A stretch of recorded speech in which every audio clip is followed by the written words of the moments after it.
Welcome to my world. Come on in and make yourselves at home.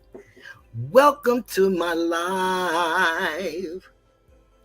I know everything's gonna be all right. Welcome to my world. Oh, won't you come on in? Welcome to my life.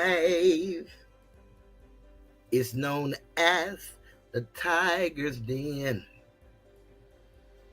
Greetings to all of my subscribers. I want to thank you for being with me for as long as you have, and the new subscribers that's coming on in. We want to say greetings and thank you for your time. This is from Toothless and the moderators. Welcome to the Tiger's Den.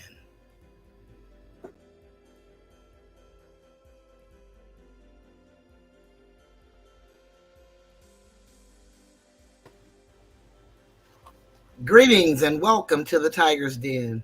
This is the voice of Cheryl, and I am Toothless Tiger. Please forgive me. I took a nap and kind of overnapped, but I am here. Hey, Maria, Crystal, Asatar. I decided since I was late, I may not need to be trying to wait for nobody to come in. Pretty much we got who's coming in, and if anybody join us, we'll be more than happy to welcome them. We're going to start out tonight with the fifth Hermetic principle, which is the principle of rhythm. Everything flows out and in. Everything has its tides.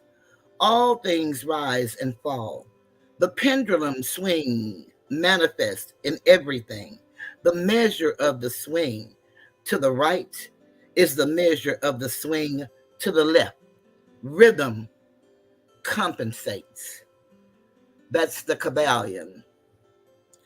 This principle embodies the truth that in everything there is manifested a measure motion, to and fro, a flow and an inflow, a swing, a backward and a forward, a pendulum-like movement, a tide like ebb and flow, a high tide and low tide between the two poles which exist in accordance with the principle of polarity described a moment ago.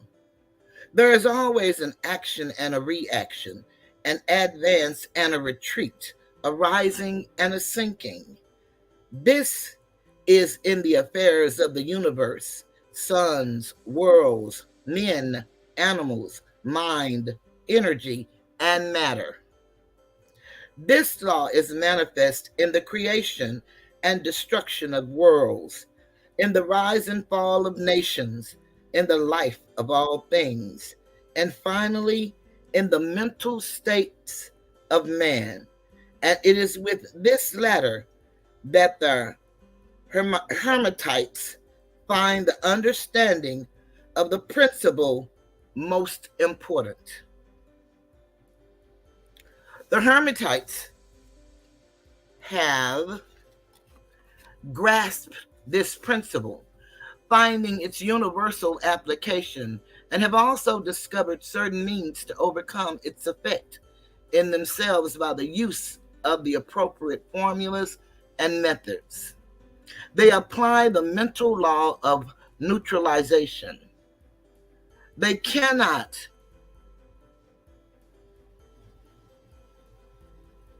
annul the principle, or cause it to cease its operation, but they have learned how to escape its effect upon themselves to a certain degree, depending upon the mastery of the principle. They have learned how to use it instead of being used by it. In this and similar methods consists the art of the Hermetites. The master of the Hermetics polarizes himself at the point at which he desires to rest and then neutralizes the rhythmic swing of the pendulum, which would tend to carry him to the other pole. All individuals who have attained any degree of self mastery do this to a certain degree, more or less unconsciously, but the master does this consciously, and by the use of his will, and attains a degree of poise and mental firmness almost impossible of belief on the part of the masses who are swung backward and forward like a pendulum. This principle and that of polarity have been closely studied by the Hermetites, and the methods of counteracting, neutralizing, and using them form an important part of the Hermetic mental alchemy.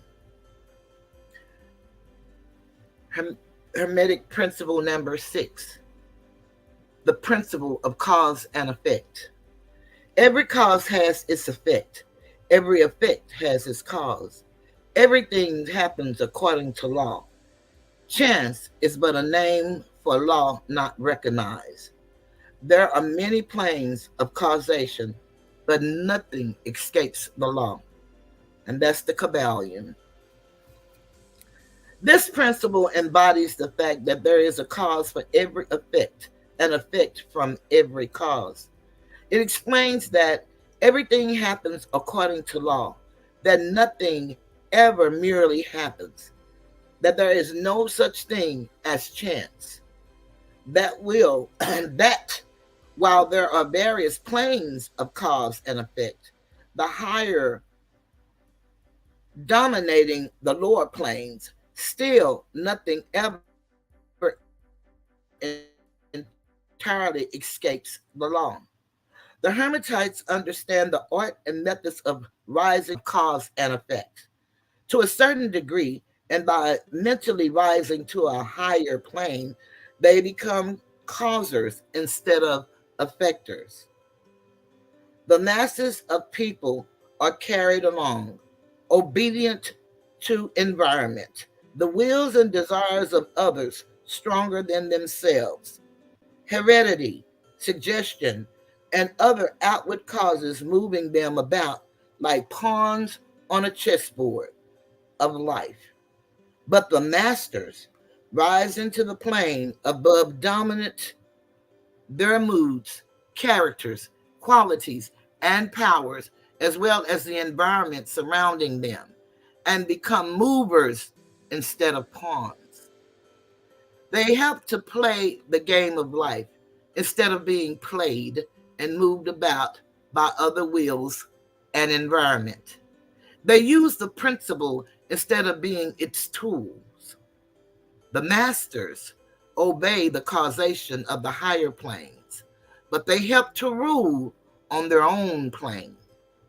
In this statement, there is condensed a wealth of Hermetic knowledge. Let him read who can read. And lastly, the 7th Hermetic principle, the principle of gender. This principle embodies the truth that there is gender manifested in everything, the masculine and feminine principle ever at work. This is true not only of the physical plane, but of the mental and even the spiritual planes. On the physical plane, the principle manifests as sex. On the higher planes, it takes higher forms, but the principle is ever the same. No creation, physical, mental, or spiritual, is possible without this principle. An understanding of its laws would throw light on many a subject that has perplexed the minds of men. The principle of gender works ever in the direction of generation, regeneration, and creation. Everything and every person contains the two elements or principles, or this great principle within it, him or her. Every male thing has the female element also. Every female contains also the male principle. If you would understand the philosophy of mental and spiritual creation, generation, and regeneration, you must understand and study this Hermetic principle. It contains the solution of many mysteries of life.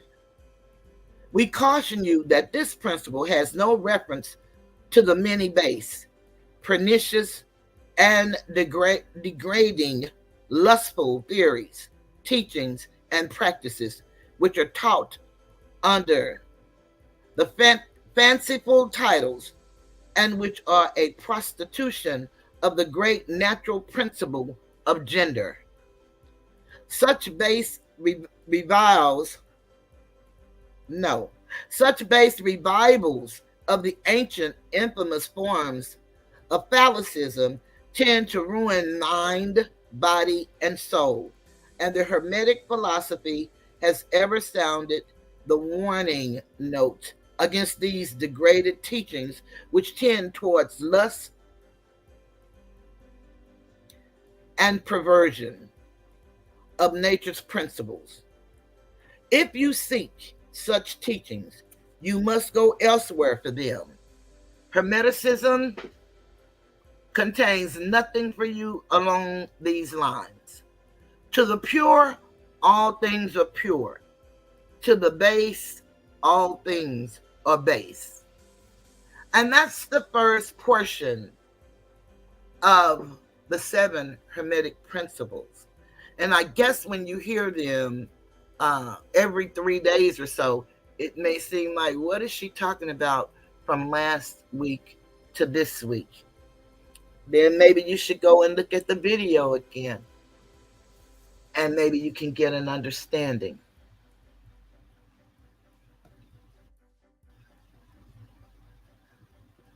I hope everybody is doing well. I'm doing okay. Glad to be here. Glad to see you, Crystal. Maria, I'm so glad you're feeling better. Asato, I know you out there.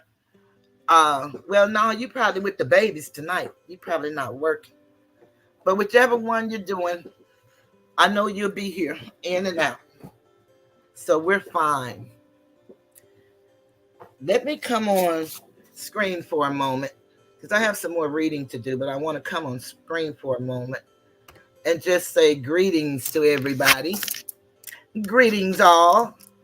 And I want to say I have on my Dewberry t-shirt where it says I keep getting it wrong, just do it. I like that t-shirt. That's the kind of like the Nike. And it's just do it. And so I want to talk a little bit about just doing it. We all know the things that's been going on, and I kind of spoke about it before. And I saw a video this morning that Uncle Shug did, and it was so very apropos because, last week I had something that I was going to read, but I spoke a little longer than I had planned on, and I had to do my readings from my books because I'm really on a mission to teach civics. And so people may wonder, what do this have to do with civics? The 7 Hermetic principles have to do with learning to get the honor of our ancient mothers and fathers, and to start building oneself. Some of us may know ourselves, and we may have put in the work, but we can tell there are so many here on YouTube that do not have the ability to think for self, and they think in packs, they think in herds. And perhaps some people would want to know how to free themselves or how to do something different, and they don't know the steps to do it. Well, as we know, the mothers, the matriarchs, are the nurturers. We are the teachers. As a matter of fact, we're your first teachers. And although you may not want to hear it today, there's going to come a day, especially when you become a parent, when you're going to want to know, how do you do this parenting thing? We all have an innate ability to love that comes from us, but do we know how to teach that love in humanity? Do we know how to teach them things that life is going to throw at them? And do we know how to teach them in such a way? Hey, Kelly, do we know how to teach them in such a way that they can get it and function? And that's what this is about. It's so much that we haven't learned. And a lot of us are great at what we know, but it's the unknown that we pay for. When you have to pay to get your car fixed, it's the knowledge that you don't have that you're paying for. If your tire goes flat and you don't know how to change it, you have to pay for someone to come and change it if you don't have anyone to change it for you. So what I want to do is just give you the ability to know how to go and research and start your own journey on discovering who you really are. Because in this world, we've been beaten down with so many different things and beliefs that we don't know how to manifest the God in us. We don't know how to bring that out. The creativity that our Creator, our mothers gave us, we don't know how to tap into that. Once you learn that everything you do must be done on the principle of honor, it has to be. If you know anything about the Sun Book and the scripture, it is written that they that worship me must worship me in spirit and in truth. You can't have one without the other. If you do, you're going to have an unbalanced scale, and something is not going to go right for you. And you're going to wonder, why is it that things always go bad for me? And that's why. Some people laugh. I don't know why she keeps going on. She doesn't have anybody in her chat, but I do. I have people that's eager to learn. People that know how to be humorous. People that want to do better. I don't have all the answers, but that I've studied, I have, and I share. And a workman is worthy of his hire. And if no one finds my work worthy, then that's okay. Because I was taught, in order to find true happiness, is to do what you love, and you'll never work again. And then I don't do too bad receiving 2 checks every month, on the first one and on the third the other. I could do better, but I don't do bad at all. And then being $13 million strong and understanding the concept of how to collect, and that's what I'm learning, then that means everything to me. So I am well. I am very well. But a workman is worthy of its hire. $1, $2, $5, $10, whatever dollar, it's worthy. And that's why we are on here with super chats and cash apps or whatever. It supports us to support you guys. I don't have a lot of fancy stuff, but I do have some stuff that I use and that I pay for on a monthly basis. And it's okay. But let's get into what I want to talk about. I want to talk about the power, as I said last week, of the matriarch and women. If we could come together, what I liked about what Shug talked about this morning was perhaps And, no one can speak for either of these women because they are some powerful women in their own right. But if they could lay aside their differences, is what I'm saying, and come together for the common good. And I know that one speaks of Black excellence and the other speaks of family. And that probably fits us all. And then we have independent women such as myself, Kelly, Maria, and even brown skinned lady, Soabi, women that stand for what they believe in and don't waver. Now, I'm not saying that there are not issues amongst women because everybody witnessed a whole sector almost turn against me. And I did nothing to nobody. But it's all good. You see, I was built for this. I know my assignment. And there is also in the Sun Book a scripture that is written, and the Lord wasn't talking to me directly as you all call him the Lord, because that's what he's called in the Sun Book. He was talking to, I believe it was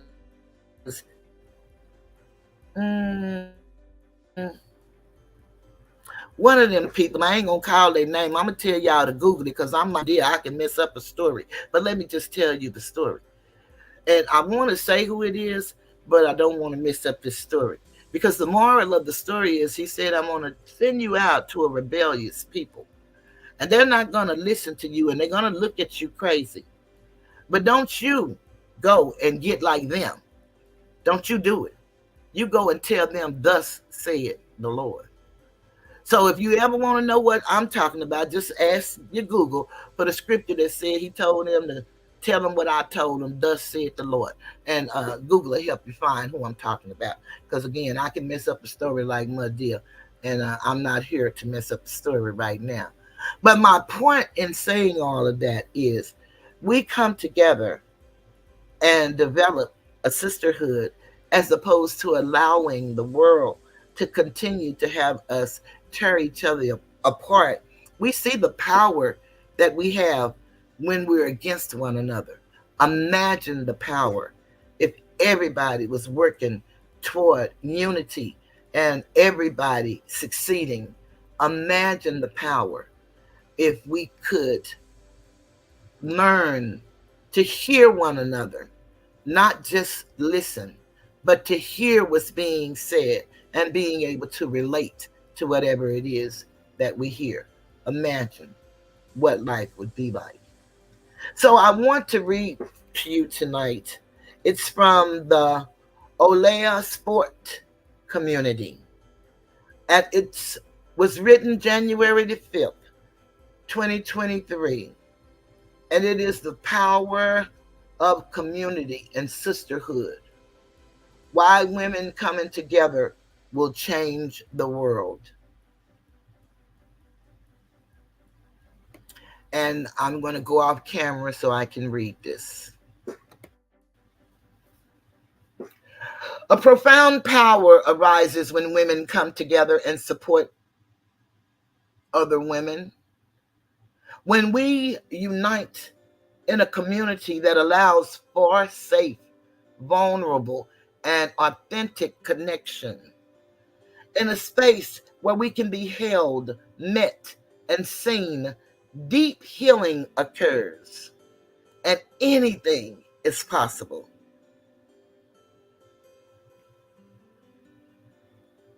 That's so true, Kelly.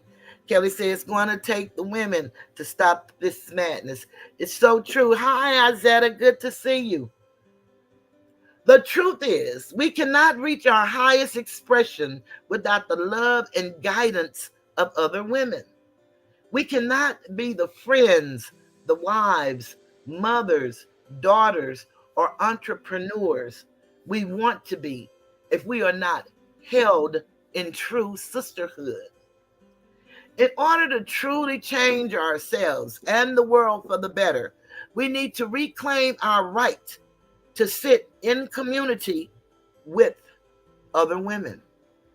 A writer and poet, Alex L., said, and I quote, "It takes a village to thrive and be great. We cannot do it alone. Life wasn't meant to be lived that way." And that is so very true. Although independent, we are interdependent beings. We have an innate need for one another. And the way you can tell how things truly work is look at nature and all of life that does not have the opportunity to think and to speak and to walk around and do what we do. The animals can walk around and they communicate in their own language, but they don't have the ability to think and to talk like we do. So imagine if you would just study, and I'll tell y'all my favorites all the time. And my two favorites as far as family is concerned is the elephants and the lions. It really gives you a real good picture of what family and community is all about. Let me give you a brief history of women in community. The ritual of women gathering to connect and share stories is universal. It is as old as humankind itself, existing in ancient cultures worldwide.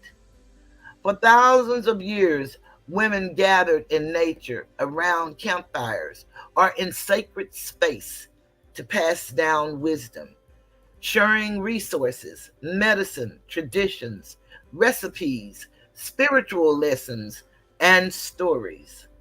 Many of their rituals were tied to the phases of the moon, nature, spirits, seasons, and even menstruation.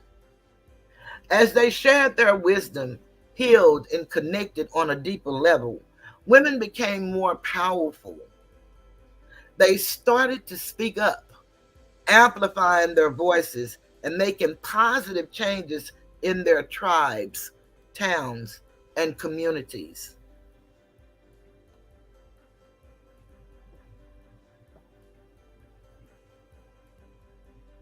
Unfortunately, this all began to change with the rise of patriarchy and hierarchy, which pushed down ritualistic and community oriented practices. Masculine linear progress began to replace more feminine, cyclical ways of being. It was during this time that women were removed from power, persecuted, or even burned at the stake for being witches. Oftentimes, these women were healers and spiritual leaders. Hi, Lovey Star. Glad you're here. Women's circles, rituals, and community decreased drastically, and the sister wound was born. Healing the sister wound. The sister wound lived in all of us. It is the manifestation of women living in a patriarchal society that reinforces unhealthy coping mechanisms to survive. The sister wound is the pain, distrust, jealousy, insecurity, comparison, and fear we sometimes feel when relating to other women. Although the patriarchy and the sister womb robbed many women of their sense of community, things are starting to shift. Today, women all over the world are cultivating community to share their experiences and wisdom, heal their wounds, and lift each other up. Through sisterhood and community, we unlearn what we've been told by the patriarchy, that competition and jealousy rule the relationships women have with each other. Through feminine connection, we emerge empowered and supported, knowing that we are never alone and that together anything is possible. The benefits of joining a community of women. For women, being part of a community is associated with a multitude of benefits, including better health, both physically and mentally. Thank you, Lovey. Increased confidence and self esteem, emotional connection, and so much more. Community is instrumental in encouraging women to be their best selves and recognizing that we are more powerful when we come together. Here are some of the top reasons community is beneficial for women. Provides a safe space. Sadly, many women have never experienced a safe community of other women. In fact, many have reported that their connections with other women actually resulted in challenges, judgment, and even trauma. Again, this sort of experience stems from the sister wound that has ingrained itself into our psyche after centuries of being pinned against each other to dim our own power. And that's one of the things I know that is true. We are the shakers of the world. It's in our hips. And I don't mean in that terrible way.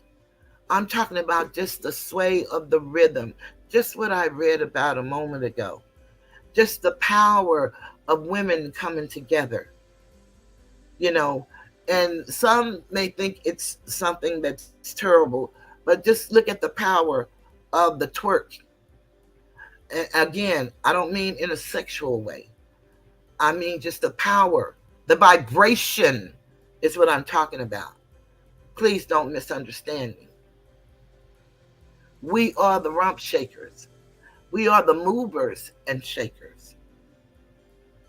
There's more than one way to skin a cat.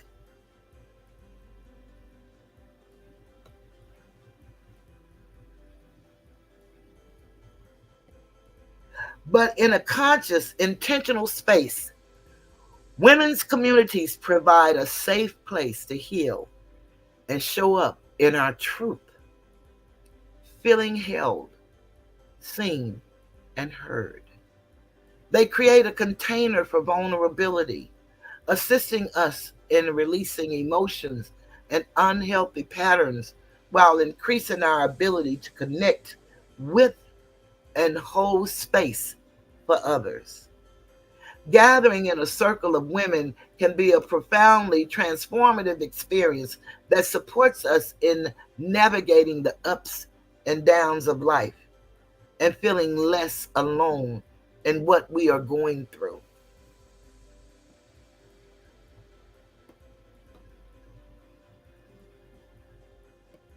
Allows us to learn, share knowledge, and actively listen. In a community setting, women can bring together an array of different perspectives, skills, wisdom, and experiences, and everyone has the opportunity to share. At the same time, all members have the opportunity to listen with intention.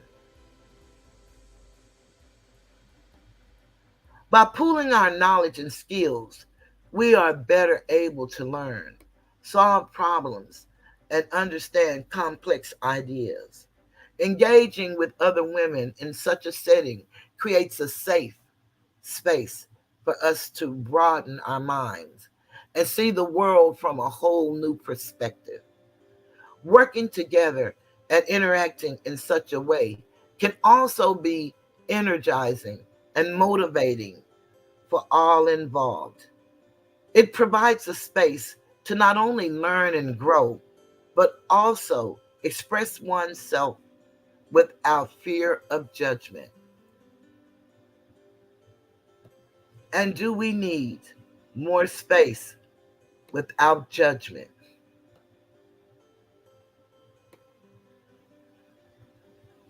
Quote, I can promise you that women working together, linked, informed, and educated, can bring peace and prosperity to this forsaken planet.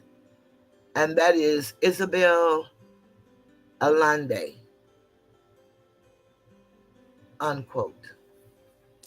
Sports and empowers us. In patriarchal societies, it is common for women to place competition over collaboration. But contrary to some beliefs, women can be each other's biggest supporters and are incredible allies when put on the same team. The most effective way we can begin to heal the sister wound is by lifting each other up. Thank you so much, Kelly. Thank you for the super chat. I'll thank you guys in a minute. I'm going to start reading that one again. The most effective way we can begin to heal the sister wound is by lifting each other up. The aphorism, a rising tide lifts all boats, express this inherent truth. Our light doesn't dim when we ignite someone else's flame. It just makes the world shine that much brighter. Empowering women is about sharing our experiences with one another in hopes that our words and our actions will inspire and, more importantly, uplift them. It is all about helping other women enhance and enrich themselves. We all deserve to be treated with respect, love, honesty, and compassion. And a women's community or circle provides the perfect container for this kind of energy. In such a space, what we say, feel, and think matters. We know other women have our back, which allows us to be vulnerable. We can sit in community with other women and speak our truth, sharing our deepest fears, shame, insecurities, hopes, dreams, and desires. As we hear other women, women who might have perceived as confident, put together, or having it all, we realize that no one is perfect. We are all on our own journeys, and we all have insecurities, fears, wounds, and various things that we would like to shift in our lives. We all do. No matter how anybody say it, no matter how, they're human. And you know, one of my favorite scriptures, there's nothing that's overcome you, and I'm paraphrasing, that's not common to man, that you're not provided a way of escape. All of the craziness in this quagmire of what we call YouTube can change for the better. We all can see YouTube, they're changing their policies, their tolerance for a lot of things that used to work does not work anymore. A lot of these people have been demonetized. They're working on demonetizing others. It could be any one of us at any day and time. And a lot of people that they're not demonetized, they're not getting commercials on their videos because you don't know how this algorithm that they have working now with this AI is grading your videos. And so any little thing, because their terms of service and their community guidelines are so ambiguous in nature, you don't really know the cause that would affect a commercial being on your video. You don't know that nature. You know, They'll tell you that you violated, but not what, so that you could correct it. Imagine if everybody was working toward, and especially a sisterhood, working toward helping one another be our best, because we can see the talents in each other, whether we talk to each other or not, whether we use those talents against each other venomously or not. We can see it.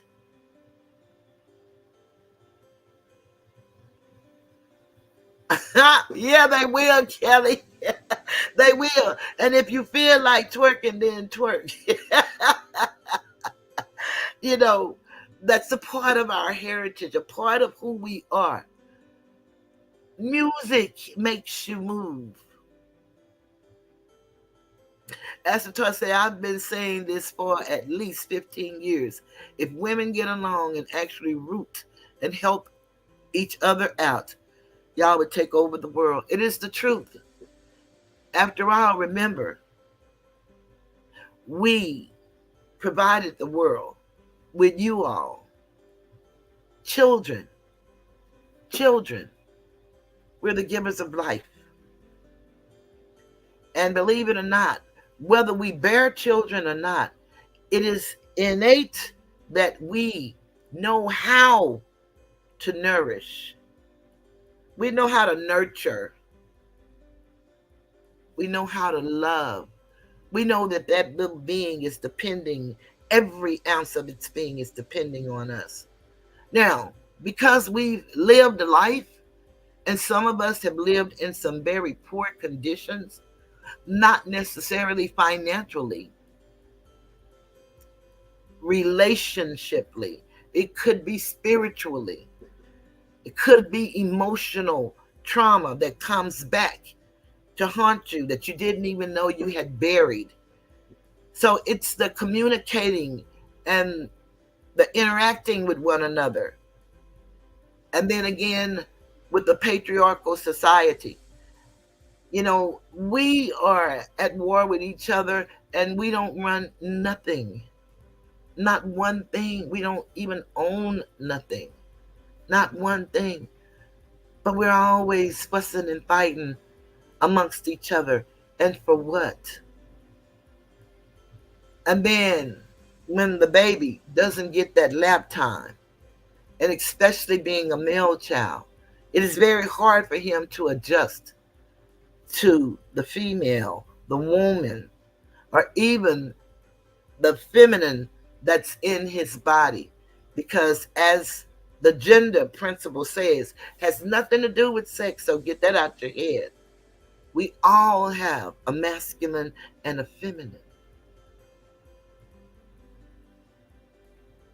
In science, they may be called chromosomes and things of that nature. I wasn't a great science student. I just did enough and I made it out.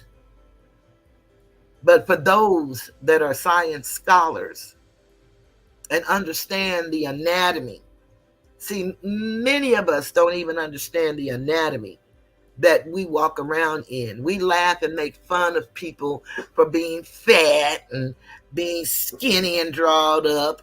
And, you know, then there are some that are physically, you know, aesthetic, and then they think that they are the perfect being. But some of those perfect beings lay down and die just like everybody else. A lot of us don't know about the cellular systems, the lymph systems, you know, the ones that can cause your immunity to go bad and to fight against your own body. There's so many variables in life. But imagine if it was a safe place for you to be able to have these type of conversations without fear of hearing it on a recording on YouTube when you're at your most vulnerable point. And, you know, some would say, oh, she's a hypocrite. Listen at her. No, I believe in CYA. And that's been my mantra ever since I've been old enough to work in the public space and learn how to keep a public job. It's called CYA. Cover your own anatomy. Because I promise you, if you don't cover your anatomy and guard your heart and your mind, someone will take all three and use them against you, and they'll belong to you, and you won't even know you because you'll be moving at the will of someone else. You'll be laughing at other people's pain as if it's funny. You'll be giving money to make the haters mad. You won't give because the person is worth being given to. No, you'll give, you think, to make the haters mad, but you're really giving because you're being abused and you're not thinking for yourself. But you have that right. Everybody does. And I guess I should say everybody do. You have that right. Asator said, I consider myself 100% an advocate for women. I love my mom and my sister, and ain't no man is going to tell them that they're better because they just have happened to be born with a penis. If there is such a term, I consider myself a male feminist. No, why don't you just consider yourself a man? Because that's what a man should and would feel. Because what a man knows that he's an extension of his mother. Everything she feels, he feels because she shared it with him. For 9 months when he was forming in her womb, and the 3 months after he comes out when they're bonding. We've gotten so far away from bonding, breastfeeding. That's the nurturing, the lap time. Sometimes the baby just want to sit in your lap. We are so perverted nowadays, we don't even want babies sitting in the laps of their fathers, their uncles. We understand how this world has been distorted, tangled up, and confused. We understand that. But we also have to understand and define and show each other love and respect. And I do understand if you don't have that for yourself, there's no way that you can show it to me. There's no way that you can show me any type of love, respect, or integrity because you don't possess it. And you can only give away what you have. And trust me, whatever's in you is going to come out, be it today or another day. But whatever's in you is going to come out. Hi, Sucker Free. Good to see you. Let me finish reading about the sisterhood. Furthermore, in many societies, women are taught to behave a certain way in order to be accepted or worthy. As a result, we often self-censor and hold ourselves back from our full, authentic expression due to self-doubt or fear of judgment. Women communities change this. They hold space for us to share and amplify our voices and our truth, increasing our confidence and self-esteem. They also encourage the sharing of stories and past experiences, which helps in releasing limiting beliefs and even healing personal or ancestral trauma. There are things that are ancestral. We all like to think about the ancestors and reminisce on the traumas that they faced and then the traumas that they placed upon the family once they were released from the plantation. Is freedom free? I don't know. Because everybody can come up with company policy and tweak the rights of the people. And I'll tell you about the public and the private once we finish about our chances at perhaps changing the whole trajectory of what is intended.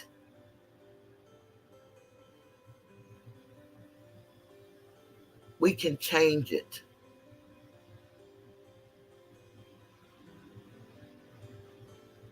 Quote, I want to build a community where women of all races can communicate and continue to support and take care of each other. I want to give women a space to feel their own strength and tell their stories. That is power. Unquote. Beyonce. Help us succeed. And so I'm going to ask you guys to help me succeed, and any woman that think like I do. Study after study shows that women who support women are objectively more successful. A study published in the Harvard Business Review demonstrates that women are more likely to achieve the highest possible levels of success in their careers if their inner circle is made up of other women. And most of us don't mess with other women because of the jealousy and the envy and the backstabbing and the conniving and the cat fighting and the infighting and the outfighting and who knows what. You just think of an adjective that you want to throw in there and it'll work. In community, women can empower and support each other to be more successful, confident, and motivated. From professional accomplishments and guidance to mental health support and workplace obstacles, communities become spaces where women can share career advice and create opportunities for each other together. We can encourage each other to try something new, take risk, and step out of our comfort zone. Behind every great woman is another great woman. Kate Hodges said that. And I'm going to say, quote, and what completes a great woman is 100% woman getting with an 100% male. And I should say man, because we have man and womb man. And womb man is a woman with the womb. But you got to be 100% being willing to work together.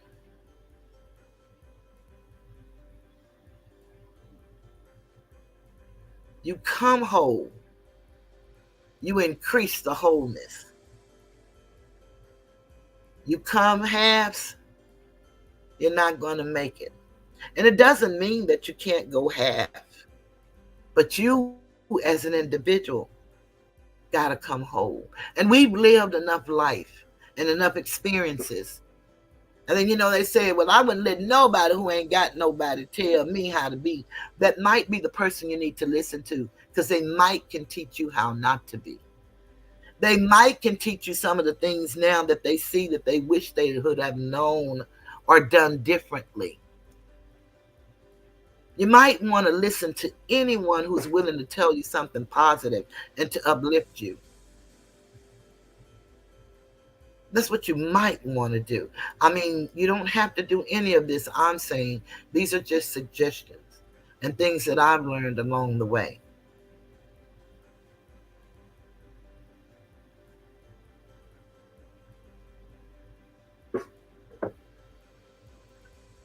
Makes us healthier. Being in community with other women can also improve our health, both physically and mentally. Scientists share that being in the company of like minded women releases oxytocin, which can help counteract the day to day stress most of us experience. And so I read that oxytocin, and I never heard of oxytocin, so I didn't know what it was. I don't know if any of you guys know what oxytocin is, but I did, like, I always ask people to do. I Googled it so that I could be able to share it.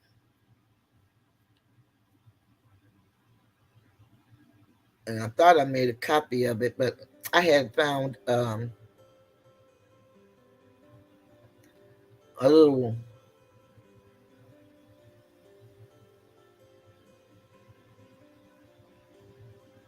I got to look again, a little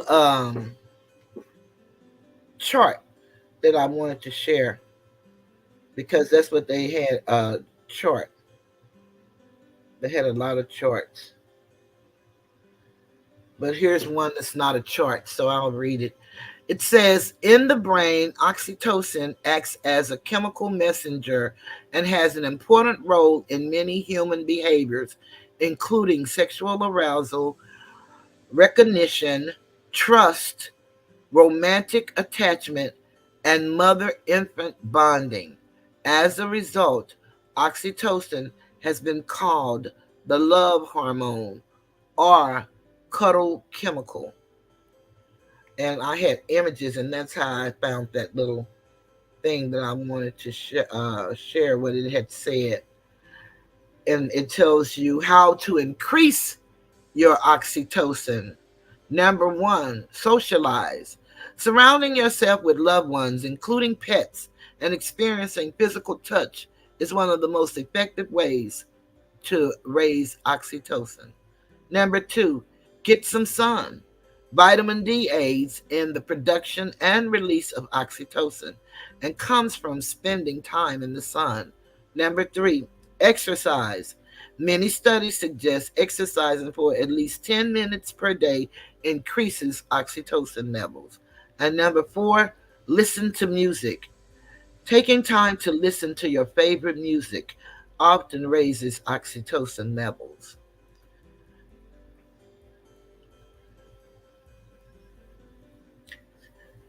So that's what comes back to knowing your body, the functionality of the body, the different chemicals that affects the brain,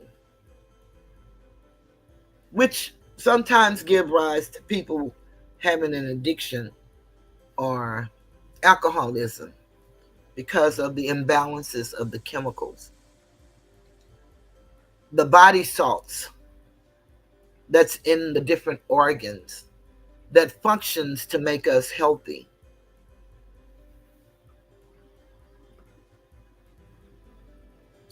Furthermore, women with a female support network have a better chance at surviving various diseases. Research published in the Journal of Clinical Oncology looked at women diagnosed with early stage breast cancer and found that those who have strong female bonds were 4 times likely to die from cancer. And that's less likely, 4 times less likely to die from cancer. Communities, quote, communities, countries, and ultimately the world are only as strong as the health of their women, unquote. That was Michelle Obama. How to form strong relationships with women. Now that you understand the value of being in community with other women, you may be asking yourself, how can I form stronger relationships with the women in my life? Here are a few tips. Number one, be proactive. Reconnect with the women you've known throughout your life that you liked. And from there, rebuild your relationships with them. Number two, whenever you meet a woman that you feel a connection with, get in touch and see where the friendship may lead you. Deep connection with other women is not something that happens to you, it's something that you willfully create. Number three, be intentional about the women you surround yourself with. You have the right to decide who you spend your time with. So choose women who uplift, love, support, and inspire.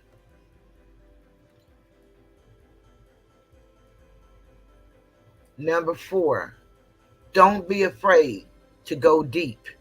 Joining a woman's community means that you're willing to be vulnerable, to love fully with all that you are.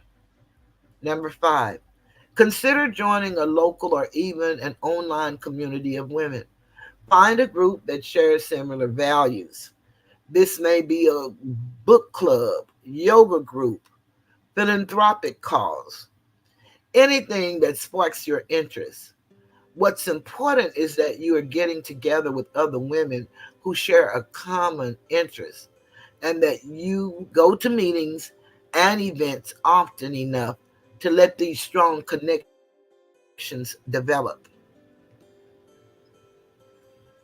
Right now, connecting with each other and coming together to support one another is more important than ever before.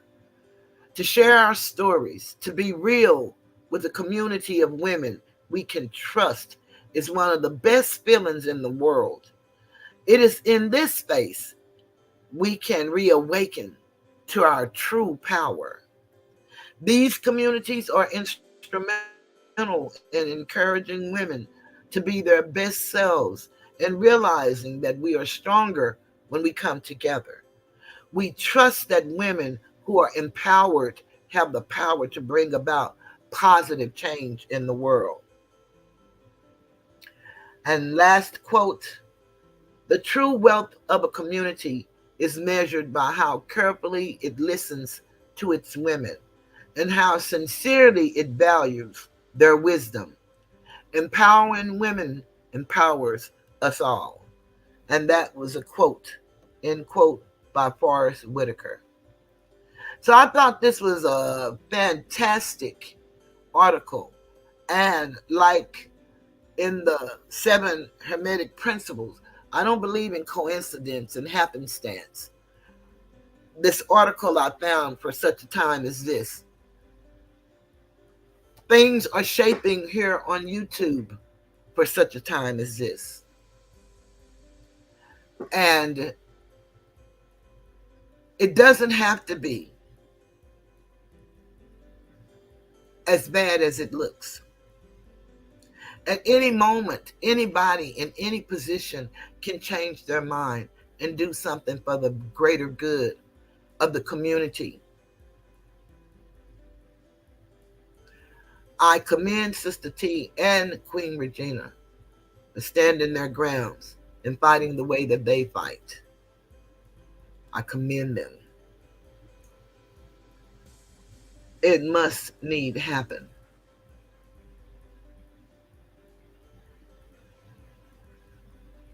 It would be a beautiful thing if all of us as women would lay aside every weight, every difference. Doesn't mean you don't have to speak on it. Just lay it down and see the greatness in one another. Because all of us are great, even the ones I don't particularly care for. The talent is there.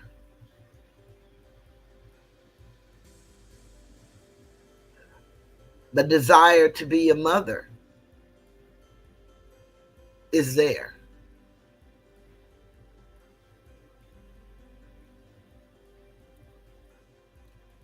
Again, that's why I put on this t-shirt tonight. It ain't nothing to it but to do it. I'm going to speak a little bit on civics. And again, all of this is civics because you got to know the principle in which everything is founded and placed upon. It's your foundation before you can start building. You got to be able to understand the deepness of these seven principles. In chapter 3, it goes on to explain the principles in detail. And I'll start reading those on the next show.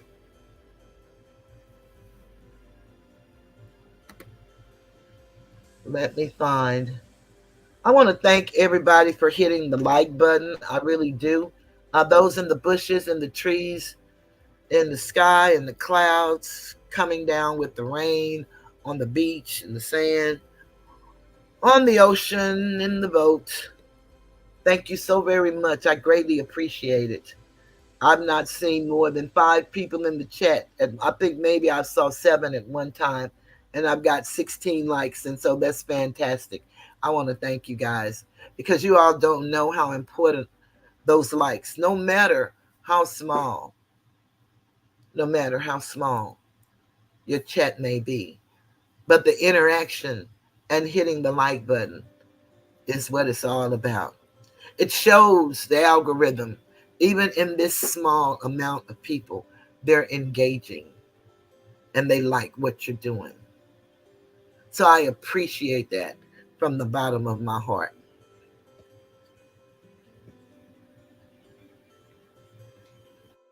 But what I want to go to now, I want to go to, one moment, please.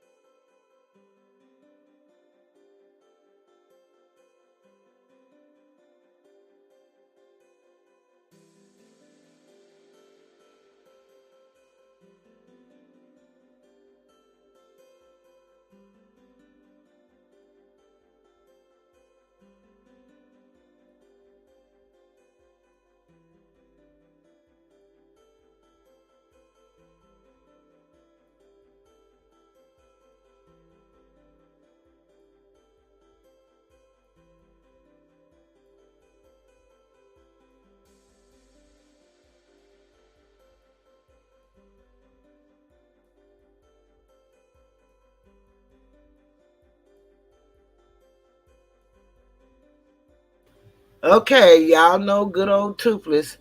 I'm so prepared. I don't see where I put my definitions. I've already had them prepared. Let me just take this time to thank Lovey and Kelly.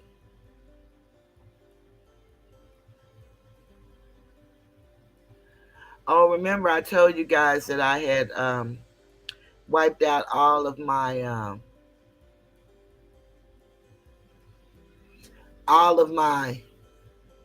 songs and stuff like that, and I have to go over and try to find them.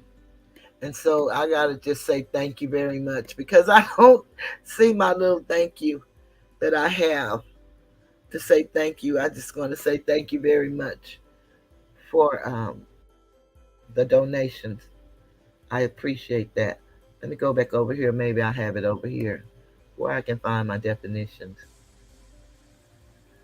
I think it might be here. I think I put them. Yeah, I did. I put them here.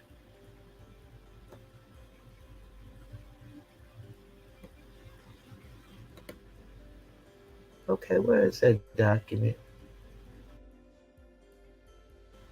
I thought that was it.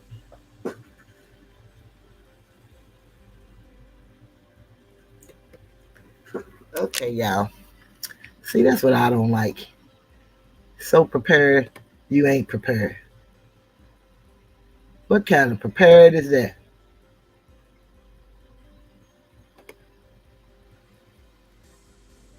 And I know I got this stuff.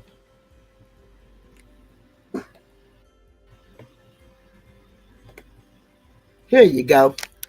So I want to kind of let y'all know that, what I'm learning a lot is that when you start studying the Constitution and really break down each article, you come to know how a lot of things function, and you learn about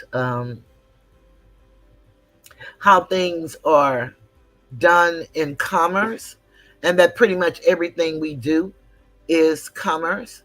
And once you learn that the difference is between public and private, we could change how we're treated in society by having the knowledge. Um,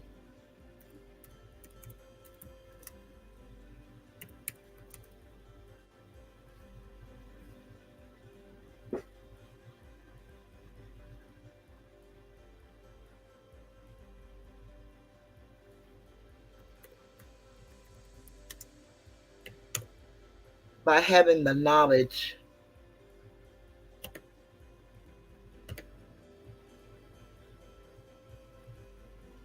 If you look at the Constitution for the United States, Article 1, Section 8, Clause 3 says, the Congress shall have power to regulate commerce with foreign nations and among the several states and with the Indian tribes.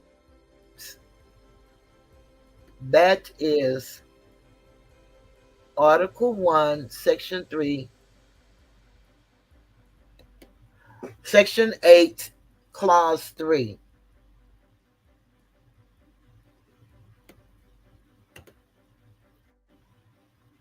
Now, if you hear commerce, what do you think about when you hear commerce?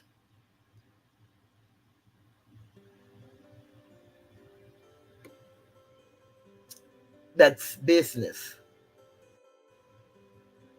And believe it or not, every facet of law has commerce attached to it.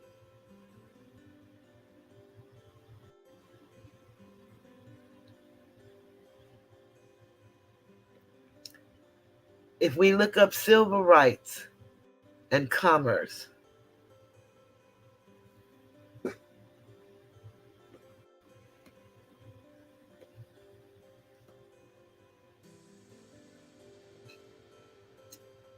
let's just look up civil rights and commerce.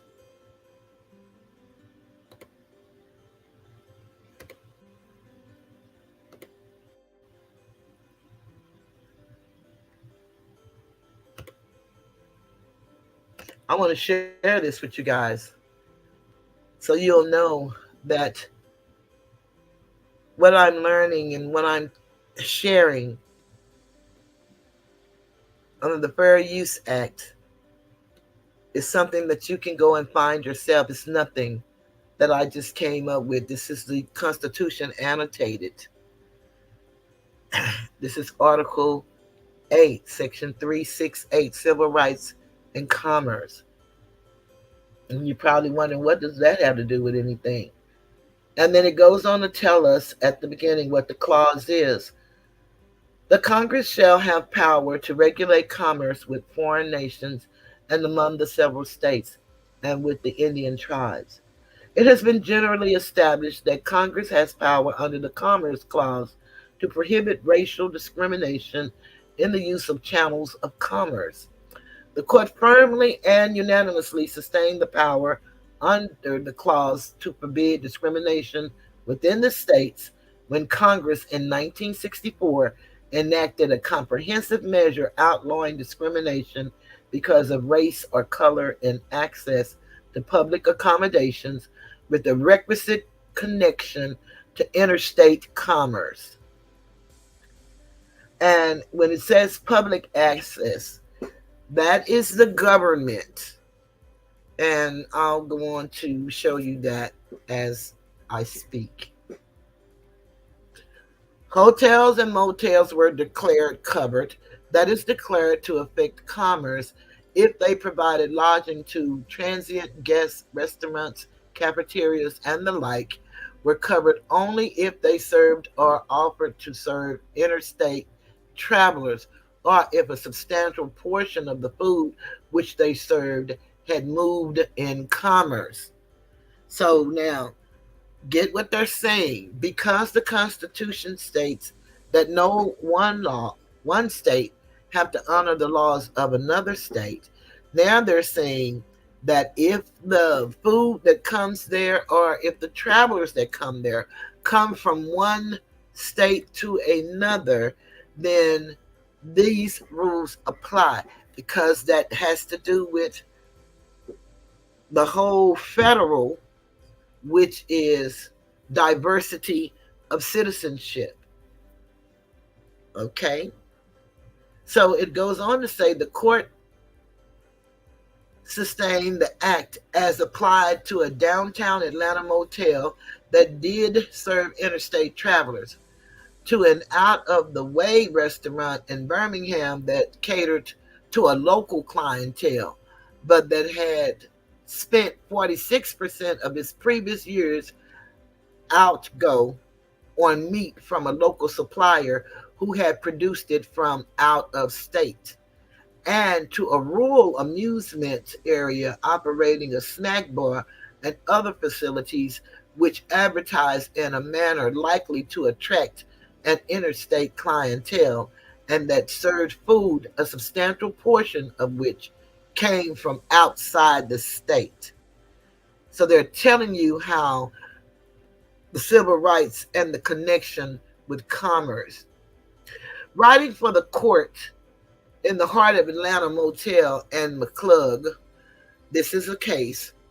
Justice Tom Clark denied that Congress was disabled from regulating the operations of motels and restaurants because those operations may be or may appear to be local in character. He wrote, "The power of Congress to promote interstate commerce also includes the power to regulate the local incidents thereof, including local activities in both the states of origin and destination, which might have a substantial and harmful effect upon the commerce." Although Congress was regulating on the basis of moral judgments and not to facilitate commercial intercourse, the court still considered Congress' actions to be covered by the Commerce Clause. The Heart of Atlanta Court stated that Congress may legislate against moral wrongs, rendered its enactments no less valid.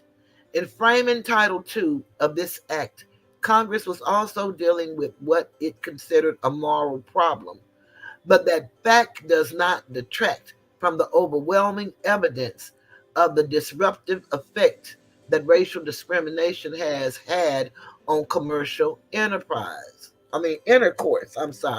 Intercourse. It was the burden which empowered Congress to enact appropriate legislation, and given this basis for the exercise of its power, Congress was not restricted by the fact that the particular obstruction to interstate commerce with which it was dealing was also deemed a moral and social wrong. Now just imagine if people really understood what this means and how important it is to us, then you know when they say, well, let's just not go to this gas station. If they're not treating us right, then let's not go in and patronize them. Then that affects their commerce. And then you will know anytime you affect the commerce, then the lives are going to change. Decisions are going to be made that are different from the ones that are in place. And that's what this is actually showing you in law. The court held that evidence supported Congress' conclusion that racial discrimination impeded interstate travel by more than 20 million black citizens, which was an impairment Congress could legislate to remove. The Commerce Clause basis for civil rights legislation prohibiting private discrimination was important because early cases had interpreted Congress' power under the 14th and 15th Amendments as limited to official discrimination. The court's subsequent determination that Congress has broader powers under the 14th and 15th Amendments reduced the importance of the Commerce Clause in this area. And then here at the bottom, what you see are court cases. That's what you see.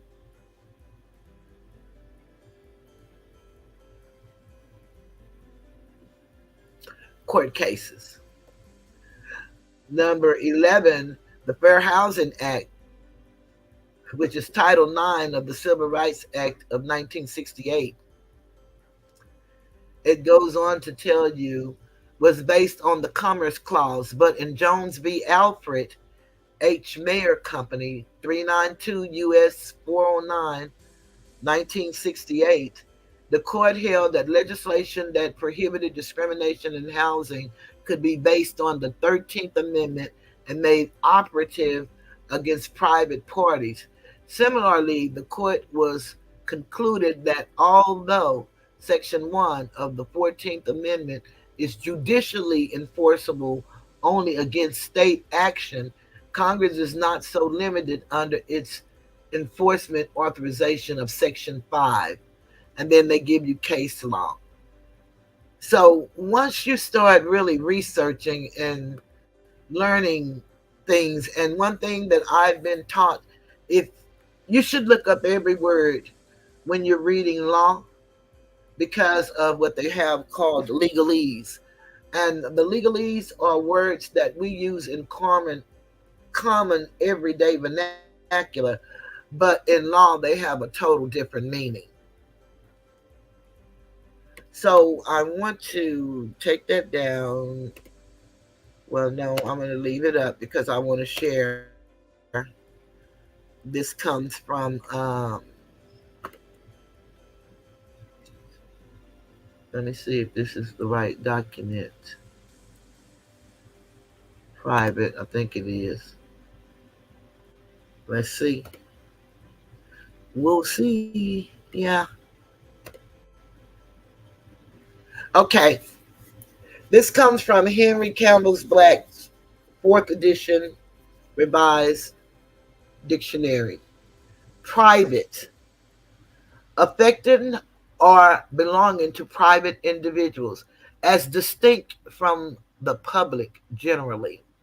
Not official. Not clothed with office. And then they give you the case law. And then private law, as used in contradistinction to public law, the term means all that part of the law which is administered between citizens and citizens, or which is concerned with the definition, regulation, and enforcement of rights in cases where both the person in whom the right inheres and the person upon whom the obligation is incident are private individuals. And then that may sound like, well, what do that mean? That's why you get your dictionary and you look up all of these words. Then you go to public. But in a nutshell, what that's telling you is because the law of the private side is contracts, which is the common law, that's what that's referring to. And then we have the common law, and then we have slash admiralty and maritime law. And those laws are the laws that makes the difference. And I want to make sure that that is correct, and that is correct what I am telling you. But again, Google it. And anytime I say something, if you can prove me wrong, then please do. Because I'm not an attorney. I don't give legal advice. I don't tell people what to do, what to think. But what I will share with you is that we have the right to know this if we seek the right. We have what we call unalienable rights. Some call them unalienable rights. And those rights are inherent. We got them from birth. They can't be sold, bought, or traded. They have been taken, but you can take them back once you become knowledgeable that you have them. Okay, so then public, the whole body politic, or the aggregate of the citizens of a state, district, or municipality. And then it gives you the case law. The inhabitants of a state, county, or community. And it gives you case law. In one sense, everybody, and accordingly, the body of the people at large, the community at large, without reference to the geographical limits of any corporation like a city, town, or county, the people. So basically, what that's letting you know that the city, the town, the country, which is the state, are all corporations. They all have charters. And we have a constitution, which are the articles of the corporation that tells it how it runs. That's why it's very important. Everyone should look up their state constitution and put it in their favorites. Whenever you have some free time, you should get it and read it so that you can see what governs the law in your state. It's very interesting, and you would be surprised. Okay. In another sense, the word does not mean all the people, nor most of the people, nor very many of the people of a place, but so many of them as contradistinguishes them from a few. Accordingly, it has been defined or employed as meaning the inhabitants of a particular place, all the inhabitants of a particular place, the people of the neighborhood, and then it goes on to go with the case law that you can read.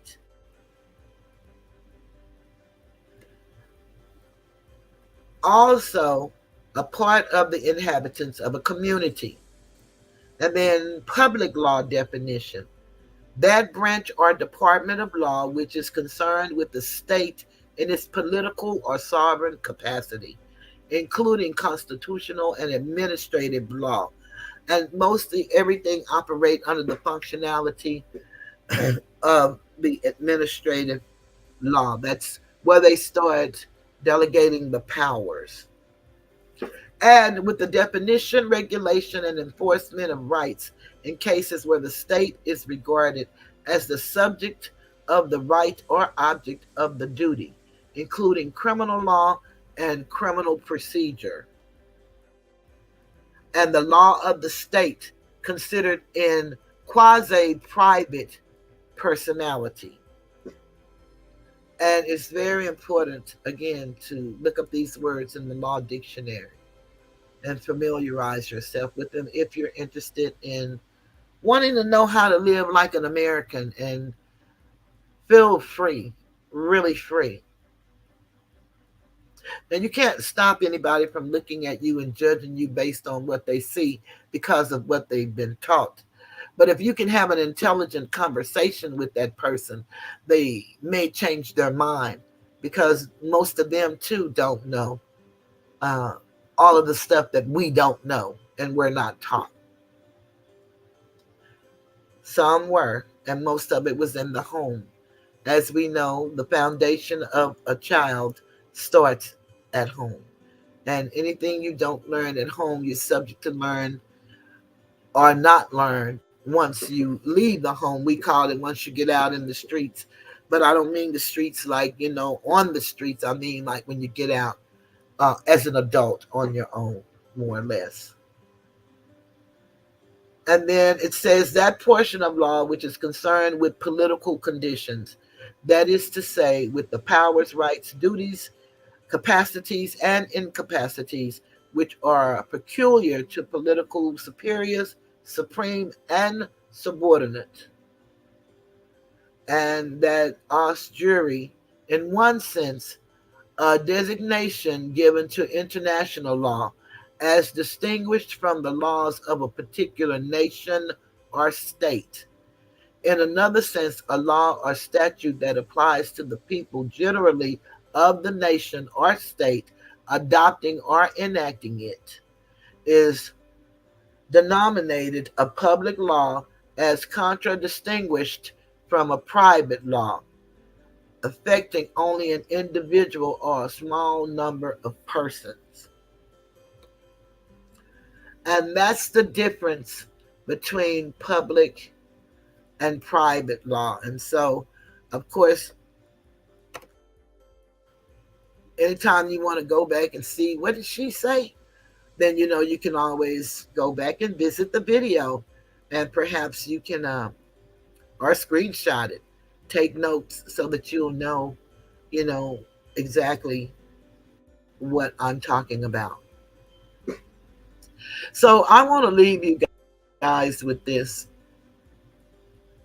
We are a group of people from all over the United States, matter of fact, all over the world. We are a beautiful people, and I'm talking all people, and a resilient people as us, as a people. Imagine everybody reaching one and teaching one. We know our experiences. And I just believe if we got together and shared our experiences growing up without any fear, letting go all inhibitions, just being totally honest, we all could tell pretty much the same story.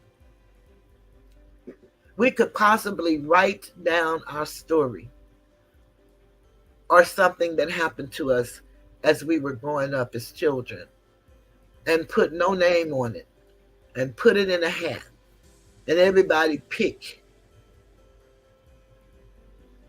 one out of the hat. And I guarantee you, if you didn't pick the story that you put in there, you would think someone knew your story because it would be something similar to what happened to you when you were growing up as a kid. Life is like that. And we have to learn to be against each other. That's learned behavior, to be against one another. Children come in so innocent, so accepting, but just like nature and animals, they can feel when someone don't want to be bothered with them. They can feel it because they don't have the human mind at that point to the capacity to differentiate and to be able to identify what feeling or what, yeah, I could say feeling, how to describe that feeling. They don't have a name for it at that point. They don't have the vocabulary. So they don't know, but they can tell you in many ways when you see a child, the way they respond and react. And I'm not talking about in playing, I'm talking about really when people meet your child or when they're around certain people, the responses.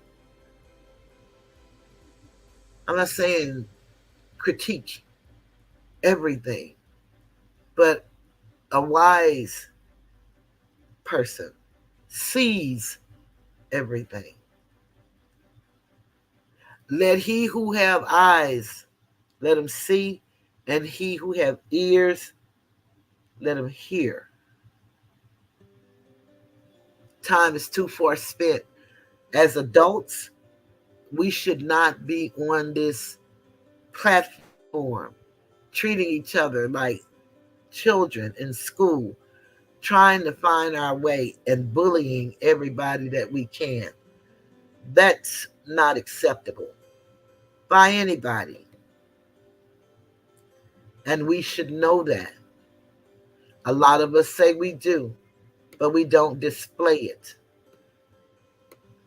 I thank each and every one of you all for coming and sharing in the chat whenever you make a comment.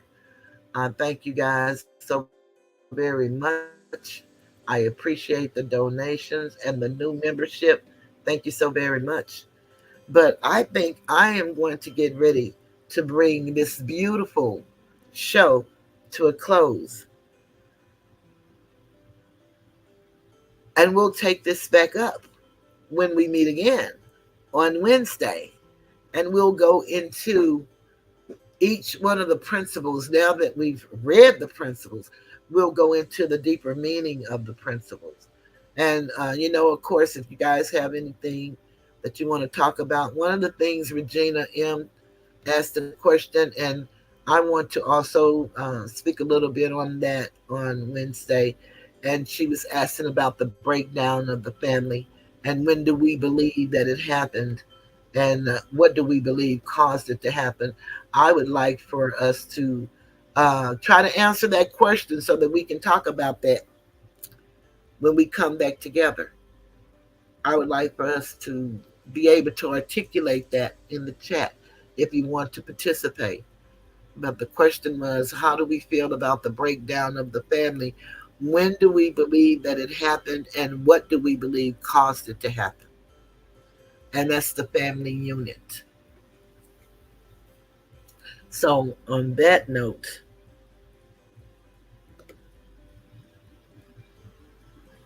I want to prepare to leave the tiger's den. And as you know, I got to show some love to our people.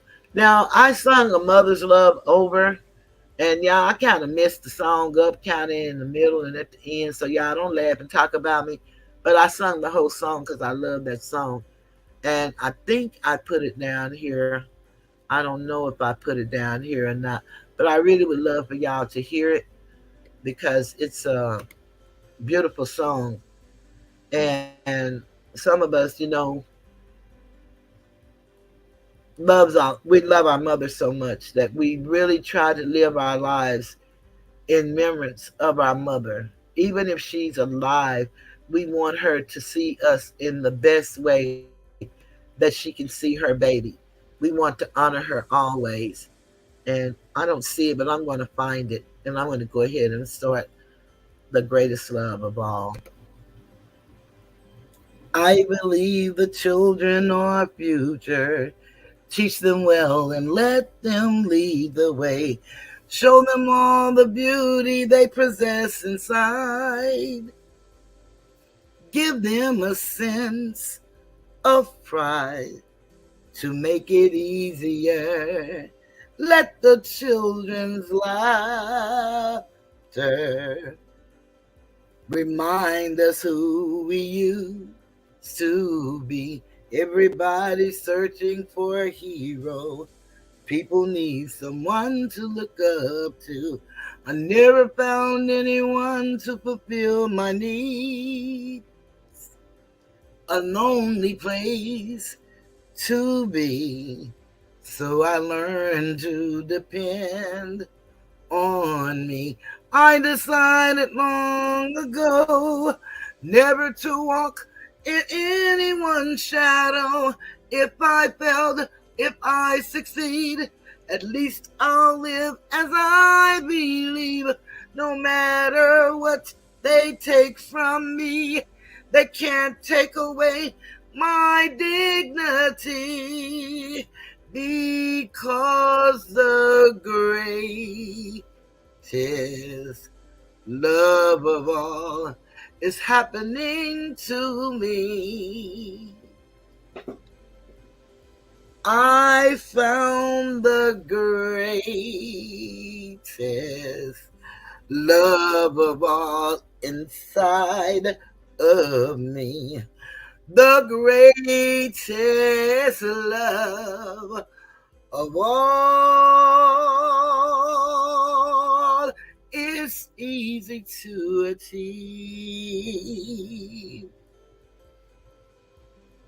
Learning to love yourself is the greatest love of all.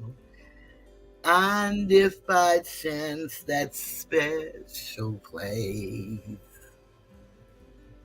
that you've been dreaming of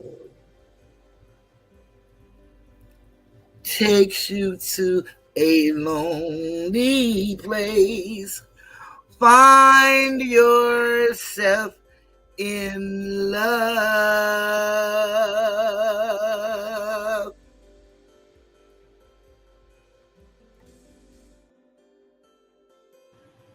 Okay, I couldn't get it without leaving the studio and coming back and all that. And so I'll just have it ready for you guys on Wednesday.